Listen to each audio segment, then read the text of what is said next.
Real Nerds is a proud partner of the Denver Podcast Network. In the shadow of the mountains, we speak. Coming to you from the X-Axis, it's John of All Trades with your host, John X. Welcome to this John of All Trades podcast promo. Each Wednesday, I bring you a brand new interview with someone fascinating and ask the question we all ask when we meet someone new. Hey, what do you do? It's fun, informative, and it's the 2017 Westward Reader's Choice Award winner for Best Denver Podcast. iTunes, Stitcher, and johnofalltrades.us. Oh, hi, podcast listeners. There's many ways you can listen to the Real Nerds podcast. You can subscribe on iTunes. You can also subscribe on Stitcher Radio. You want to send us a Twitter message? You can do that. It's so easy, at Real Nerds. Like us on Facebook, Real Nerds Podcast. You can visit our website, realnerdspodcast.com, where there'll be a lot of articles for you to not only read, but to listen to our previous shows. You can also call us, 720-6nerds5. Thanks for listening, and enjoy the show.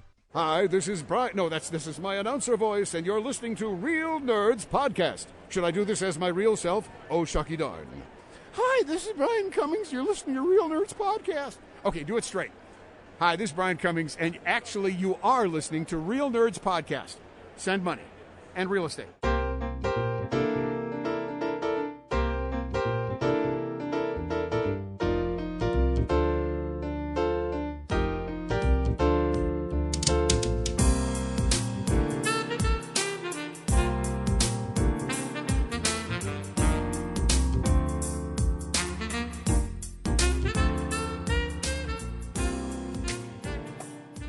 Welcome to another Real Nerds Podcast interview from Denver Pop Culture Con 2019.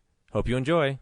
Welcome to Real Nerds Podcast, live on Denver Pop Culture Con floor 2019. I'm Ryan, and we are joined by another author who has a connection with an author we just interviewed.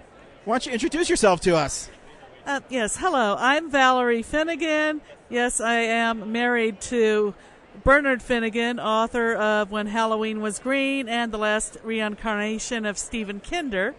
I also am a writer, and in fact, I had been writing comics long before he started writing novels.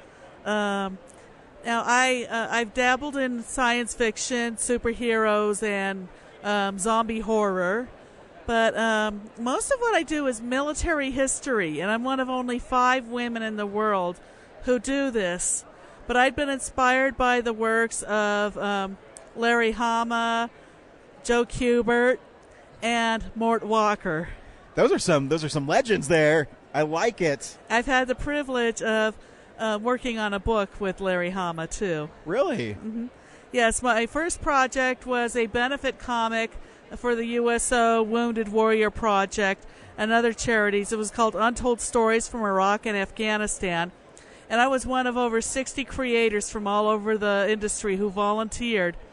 And what we would do is we would, work directly with the troops, and record their stories, run them by, and have them fact checked, and make sure, and we would ensure that we weren't violating operational security, right? But, our commitment was to share their stories without any political spin or propagandizing. And somehow I gave people the impression that I was good at this because they kept asking me to do more. I had since written a book about the Korean War and Operation Desert Shield, Desert Storm. And I'm stuttering way too much. You're okay. You're okay. And I've been working on a project focusing on the women Air Force service pilots of World War II. I like to focus on more personal accounts rather than dry reading and battles and dates.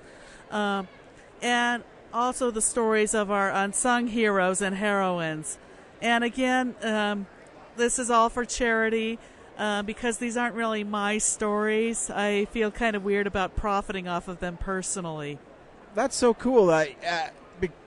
You and your husband have such different writing passions, I guess.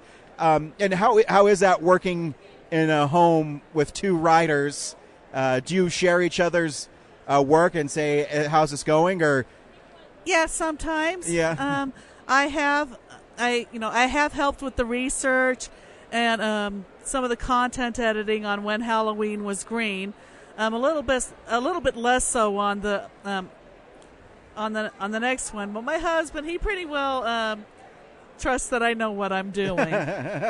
And so the Korean War, though, is often talked about as a forgotten war. So what made you, is that one of the reasons why you wanted to tackle that subject? Exactly.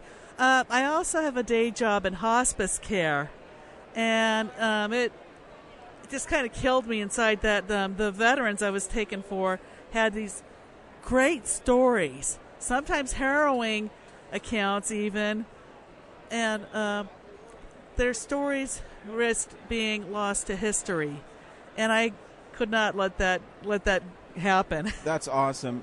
What war do you particularly like covering the most? I guess that's a weird thing to say. I guess research the most about. Well, it depends on the people I'm working with. So I can't say I've got one particular favorite war, but I do have some favorite experiences while I was doing that work. While writing Korean War, I had the privilege of working with the late Air Force Major General Frederick Boots Blessey, who literally wrote the book on air combat tactics. He was also a Korean War double ace, and I got to write about a particularly nasty dogfight he had against 5 Soviet MiG-15s. He was a riot, but did not speak a single word of plain English. And I had to get some help in translating all this pilot speak into plain English for the benefit of the artists I was working with. So, my daughter was serving in the Civil Air Patrol at the time, and she had a little bit of flight time in, and so I asked her and other members of her squadron, okay, can you explain this maneuver? Now, what would the pilot be doing with the stick if he were nosing over into, say, a diving corkscrew maneuver? And, I'd have them, show me and tell me exactly what I needed to put down in the script for the artist to draw. And the kids were impressed that I was working with, an aviation legend. And he, for his part, was tickled pink that I had all these little 12 and 13-year-old cadet airmen helping me. That's Sad awesome. to say, he passed away shortly after he had approved the final pages to go in the book, and he never got to see it printed. But there's a nice little tribute for him in there, and that he was, by and large, my favorite person to work with. That's awesome. So, when someone tells you a story, so a veteran tells you a story, as a writer, how you already kind of mentioned that you had to make it plain English, but how do you tell their story so it still contains all the stuff you need to, and also is condensed in a comic book that someone can easily read, I guess? And that has been a challenge, especially with my Desert Storm book, which was a direct adaptation of the wartime journal it was the wing commander of the Air Force 23rd Tactical Fighter Wing. And because, I was working off of journal entries, his writing was very stream of consciousness. And so I was just like, okay, this anecdote should go here, and that should go down there. But I also had to not divert too far from my mission of sharing his story in his own words. So I guess in a way, you're not only an author, you're also an editor. Editor, script writer, and all around. I do everything in comics except the actual pencils, because I don't have a steady enough hand to do that kind of work. So I delegate that job to people more talented than I am.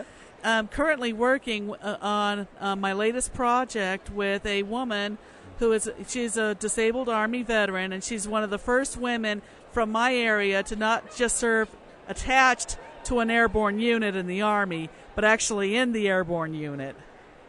That's so cool. Because I love military history, and I love United States history, and I think it tells a lot about what's going on in the world at specific times, depending on the conflicts. Oh, yes. And so is it a traditional length comic? Is it 22 pages, or is it an expanded comic that you write? I do mostly expanded comics. I've also done short stories and anthology-style comics. I do have a series that is, 3 traditional length issues. The one about Desert Storm, but I had intended it to be like trade paperback length. Okay. And because of print costs, I kind of had to split it up. Gotcha. But I'll be selling it soon as a trade paperback. Cool. And are you working on anything currently right now? Yes, I am. I've just started a series called The Real Women of the U.S. Military, and it's focusing on our unsung heroines. The first in the series, it's on Tapas. It's called The Real Women of the U.S. Military, the WASP. And it's about the women Air Force service pilots of World War II. No, I am not plagiarizing Marvel. No, this is not Janet Van Dyne. Some of these women I'm writing about were actually the best aviators of the time, like WASP director, Lieutenant. I don't know. She was a full bird colonel. Jacqueline Cochran was every bit Chuck Yeager's equal in any aircraft, and it was really neat writing about her. Why do you think that women have been taking so long to get their due for the effort they put in World War II? Because it seems like it's just now kind of catching on that these women busted their butts just as much as the men to help fight for our freedom. Even more so, because they had to go in already as licensed pilots. They had to pay for their own training, their own transportation. They even had to buy their own uniforms. What? Mm-hmm. It still blows my mind. I mean, 70 years ago is a long time, but it's not that long ago where women still had to fight for that. And I think that's awesome that you're bringing that to the forefront. Is there a place where we can get your comics online? Or? Oh, yes. The Real Women of the U.S. Military is being posted first as a web comic on Tapas. And you just go there and you look up The Real Women of the U.S. Military, the WASP, and it'll take you right there. Or you can look up V. Finnigan. That's me. I've been doing mostly self-distribution with my print comics, and where I'm trying to get in touch with a publisher to kind of help ease the burden of the endless, relentless hustle of trying to distribute and print and fund all these books myself. But I can't really go into much detail. This was just stuff I started talking about yesterday. That's fine. Well, thank you so much for coming on our show, and thank you so much for sharing those stories, because I think they're important for everybody to know. Now, is it okay if I share some more? Absolutely. I do have a GoFundMe to help with the upfront costs of printing, production, paying my artists, and that's if you go to GoFundMe.com/The Real Women of the U.S. Military, all one word. And any money we raise over and above our overhead will go directly to Arts in the Armed Forces and the Women Veteran Social Justice Network. Very cool. Valerie, thank you so much for being on our show. Thank you. It was lovely talking to you. It was great talking to you. This has been another Real Nerds Podcast interview from Denver Pop Culture Con 2019. See you next year.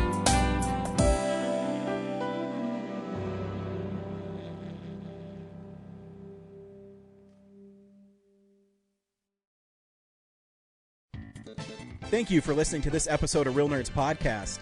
Real Nerds Podcast is a production of Nebulous Visions Multimedia. Thank you to Sparks Mandrill and Plan 9 Studios for our kick-ass theme song. Also, if you're in the Denver area and you're looking for a cool place to see movies, we see them at the Alamo Drafthouse in Littleton and now also in Sloan's Lake. Thank you to Colorado Coins, Cards, and Comics for supplying us with all our comic needs, especially you, Andrew. You know who you are. And a big shout out to James's mom. I'm giving you an electronic hug that you can feel through the airwaves. Thanks for listening, and have a nice day.